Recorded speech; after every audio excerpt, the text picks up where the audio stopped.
à tous.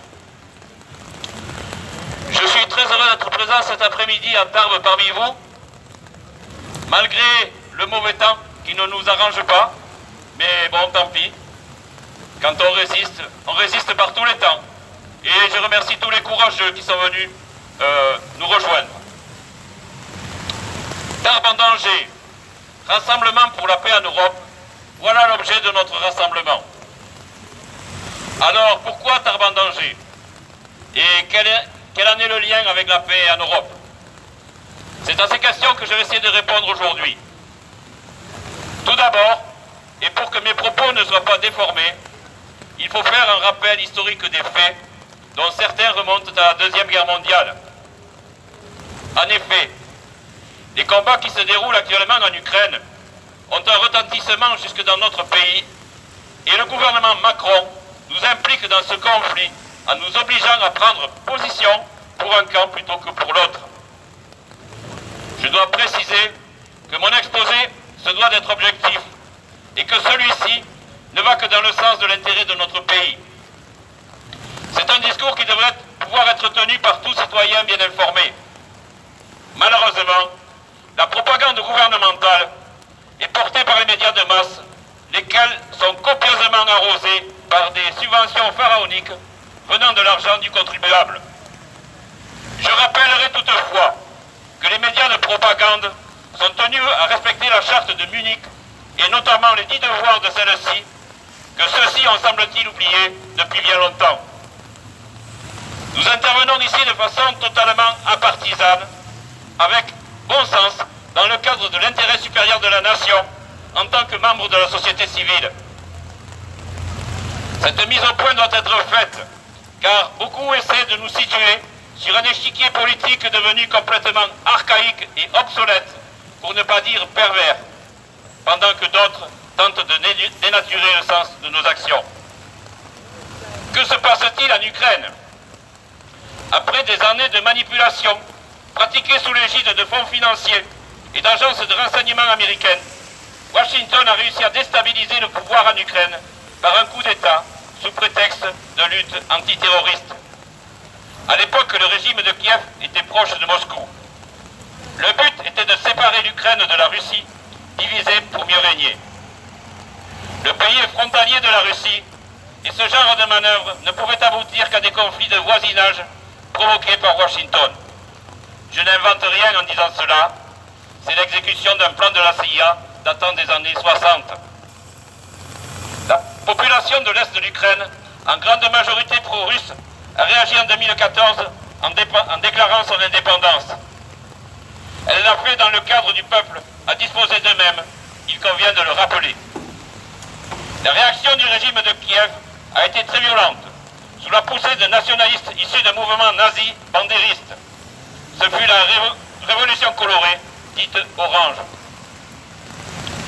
Depuis 2014, le Donbass est en sécession avec le régime de Kiev.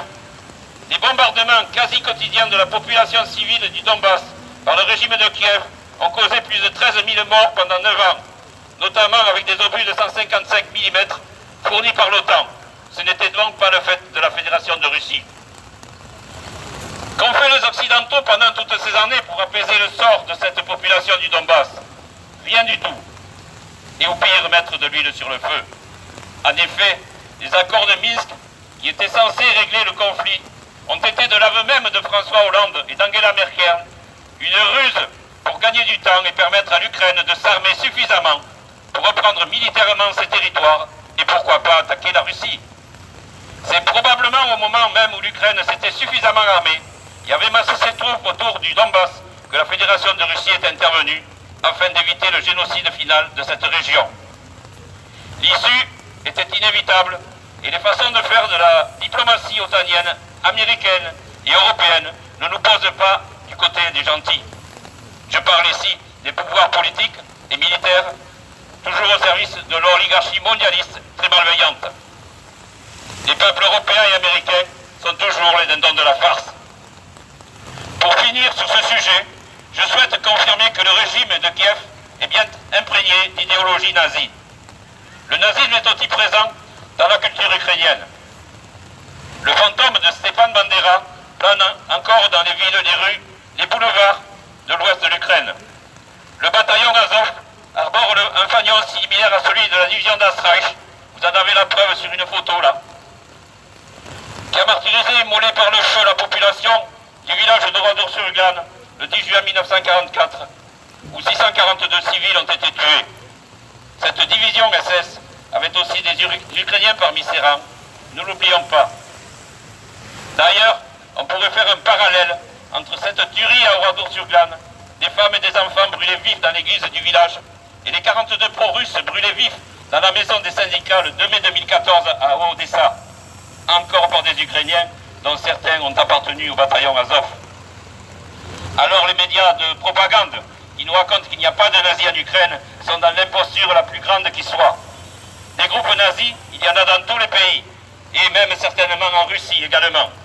Mais en Ukraine, ils sont intégrés au pouvoir en place par leurs unités militaires quand ils ne sont pas formés préalablement en Occident. En tant que défenseurs des droits de l'homme, nous luttons contre toutes les formes de totalitarisme, dont le nazisme est une de ses composantes. C'est notre credo. Une des formes du nazisme est le néolibéralisme que nous vivons actuellement en France et qui va s'accélérer dans les mois à venir. Le néolibéralisme, c'est comme des loups déguisés en agneaux. Plus le temps passe, et plus notre pays vire de la tyrannie au totalitarisme. Et ce processus continuera à se perpétuer tant que le peuple, aidé en cela de sa force publique, n'y aura pas mis un terme. Il n'y a pas d'autre alternative. Ne cherchez plus le nazisme à l'extrême droite de l'échiquier politique, il est maintenant parvenu au centre. Et il dirige depuis Bruxelles comme une sorte de quatrième Reich, avec notamment une surveillance digitale de masse pointant le bout de son nez pour une solution radicale et irréversible à l'horizon de l'automne 2023 pour toute l'Europe. Alors quelle est la position de la France dans ce conflit? La France soumise aux intérêts de l'oligarchie mondialiste, de Washington, de l'OTAN, de l'Union européenne, n'a plus aucune indépendance dans la gestion de ce conflit. C'est ainsi que ses intérêts vitaux sont mis au second plan par toutes ces institutions mêmes que je viens de citer. Les promoteurs de l'Europe nous avaient vendu l'idée suivante. L'Europe, c'est la prospérité et la paix. 22 ans après la mise en place de l'euro, nous avons la misère et la guerre à nos portes. Concernant les sanctions contre la Russie, tout le monde constate que ces sanctions, en réalité, ne sont pas dirigées contre la Russie, mais contre les peuples européens. Par exemple, nous avions le gaz russe, très bon marché, et nous devons maintenant le payer 4 fois plus cher à nos alliés américains, qui nous font la bonté de ne pas nous le vendre 8 fois plus cher. Bruno Le Maire n'avait-il pas dit qu'il allait mettre la Russie à genoux? Les seuls qu'il a réussi à mettre à genoux, c'est nous, le peuple français. Je précise que ce n'est pas de l'incompétence, c'est de la pure malveillance. C'est à l'image d'Emmanuel Macron qui démontre chaque jour, par sa façon d'être et de faire, sa pure haine à l'égard du peuple français. Concernant l'aide militaire et financière à l'Ukraine, cette aide militaire, qui est de plus en plus importante depuis le début du conflit, nous place de facto en position de co-belligérants. Je constate que voulant éviter un conflit d'ampleur mondiale, voire nucléaire, la Fédération de Russie fait preuve d'une énorme patience et sagesse en ne réagissant pas militairement à ces provocations de l'Occident. Elle a attendu 8 ans pour intervenir dans le Donbass. À notre avis, elle n'attendra pas 8 ans pour réagir aux provocations des gouvernements occidentaux. Le meilleur moyen pour éviter cette riposte russe, c'est de faire tomber nos gouvernements européens et de les remplacer par des instances qui arrêtent immédiatement cette provocation belliqueuse, en sortant aussi de l'OTAN qui nous entraîne dans des guerres illégitimes. Et de suite, il faudra immédiatement aller discuter avec les Russes. Le seul moyen d'éviter un embrasement sur tout le territoire européen. Nous ne sommes pas dupes sur la façon dont nous serons entendus. Nous ne sommes pas dupes. Nous savons que Macron sera sourd à notre appel à la paix d'aujourd'hui. Comme toujours, il est sourd à toutes les demandes qui viennent du peuple. Lui, il est payé et manipulé par ses maîtres pour vendre la France à la découpe et détruire ce qui faisait la grandeur de notre beau pays. Hélas, on ne peut plus en parler qu'au passé. Dans cette perspective, la loi de programmation militaire prévoit sur 7 ans, à partir de 2024, un budget de 413 milliards pour financer la défense nationale. Sur cette somme, 13 milliards sont destinés à l'Ukraine. Une paille. Macron, d'un côté, nous impose une réforme des retraites pour économiser 12 milliards d'euros et de l'autre côté verse généreusement 13 milliards pour équiper militairement un pays étranger. Ça sent la trahison. Les manifestations contre la réforme des retraites, les manifestants, contre la réforme des retraites apprécieront. Mais alors pourquoi la ville de Tarbes est-elle en danger? Nous venons d'apprendre que 15 millions d'euros viennent d'être investis dans l'usine des forges de Tarbes afin de lancer une fabrication massive d'obus destinés au canon César de 155 mm. La capacité de production de la forge de ces obus va être augmentée de façon considérable. Et l'augmentation de cette fabrication est pour son principal destinée à l'Ukraine. À quelques centaines de mètres de cette usine se trouve l'usine Nexter qui fabrique des armes et munitions qui sont également envoyées à l'Ukraine. Nous étions rassemblés le 21 janvier 2023 devant les portes de cette usine pour dénoncer cet envoi d'armes au régime de Kiev. Cerise sur le gâteau, nous avons à Tarbes 2 garnisons de soldats parachutistes. Ces garnisons ont toujours été là et ne posent aucun problème. C'est le cumul de ces 4 sites stratégiques à visée militaire concentrés sur la même ville de Tarbes qui est l'objet de nos préoccupations. Ces envois d'armes et munitions alimentent la guerre de façon plus intense pour des motifs géopolitiques d'intérêt privé purement contraires aux intérêts du peuple ukrainien et principalement de la population russophone vivant à l'est de l'Ukraine.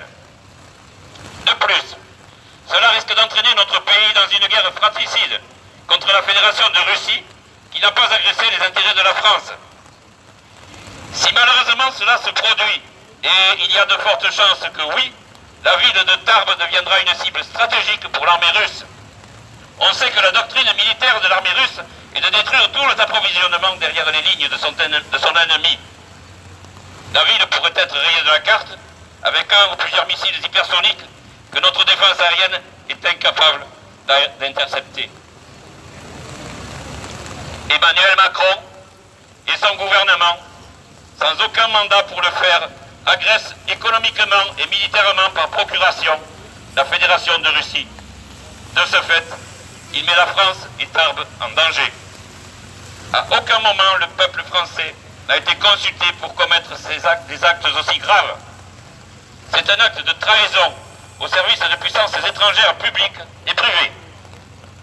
Cependant, la Russie, qui a été l'alliée de la France lors des 2 dernières guerres mondiales, en 2015, un monument a été érigé à Courcy en mémoire des 20 000 militaires russes venus nous libérer de l'occupation allemande en Champagne lors de la Première Guerre mondiale. Lors de la deuxième, 27 millions de Russes sont morts pour libérer l'Europe des nazis. Ces faits sont incontestables. Que pouvons-nous faire pour sauver la paix? Nous n'avons rien à attendre, ni de ce gouvernement, ni de la représentation nationale, pour conserver la paix pour notre pays. Ce rassemblement n'est pas destiné à sensibiliser les autorités sourdes, car elles poursuivent leur agenda criminel. Nous devons prendre conscience que le pouvoir appartient au peuple, que nous, le peuple, nous devons le récupérer. Cessons de revendiquer, de supplier des voyous, des terroristes complètement illégitimes qui ont usurpé le pouvoir et qui répondent à nos justes revendications par une violence de plus en plus croissante. Nous n'obtiendrons rien de ces sinistres personnages. Nous devons les licencier, purement et simplement. Le peuple en tant que tel est souverain, c'est lui le patron. C'est à lui de prendre ses dispositions pour mettre un terme à un régime corrompu. Nous avons toute la légitimité pour le faire et nous ne sommes pas tenus par la légalité constituée de lois illégitimes et d'institutions corrompues. La pérennité de ce régime repose uniquement sur les forces publiques, police, gendarmerie, armée. Pour rappel, l'article 12 de la Déclaration des droits de l'homme et du citoyen de 1789 indique: la garantie des droits de l'homme et du citoyen nécessite une force publique. Cette force est donc instituée pour l'avantage de tous et non pour l'utilité particulière de ceux auxquels elle est confiée. Aujourd'hui, les forces de l'ordre sont confiées à des voyous, des repris de justice, des délinquants faisant l'objet de multiples poursuites. Ce n'est pas le rôle des forces de l'ordre de servir de mercenaires à ces personnages qui ne travaillent pas pour le bien du pays, mais pour leur intérêt personnel et celui d'intérêts de commanditaires étrangers, publics ou privés. Les forces de l'ordre doivent se mettre au service du peuple et en l'occurrence de ses éléments les plus diligents pour faire une transition démocratique vers un nouveau système de gouvernance. Ce n'est qu'à ce prix que nous pourrons conserver la paix. Oui, car c'est bien de la paix entre les peuples qu'il s'agit. Les peuples veulent la paix, quelle que soit leur nationalité, russe, ukrainien, français, etc.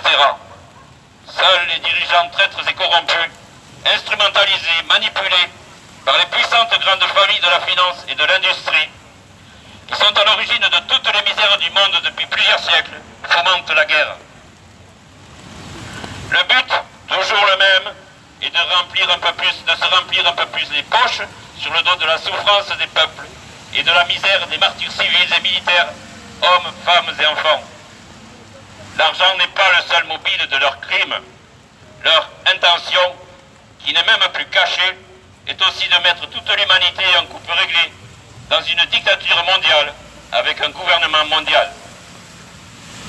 Alors, ils seront les maîtres absolus, sans aucune possibilité de retour en arrière. Nous devons empêcher cela immédiatement. C'est maintenant qu'il faut agir. Tous les combats que nous menons sont liés. Chacun de nous ici présent amène sa pierre au magnifique édifice de la paix et de la liberté. Alors, je terminerai par ces quelques mots d'ordre. Rétablissons la paix entre les peuples. Aucune arme de la France pour l'Ukraine. Soutien aux victimes oubliées du Donbass. Vive l'amitié et la fraternité entre les peuples européens, russes, ukrainiens, allemands, français,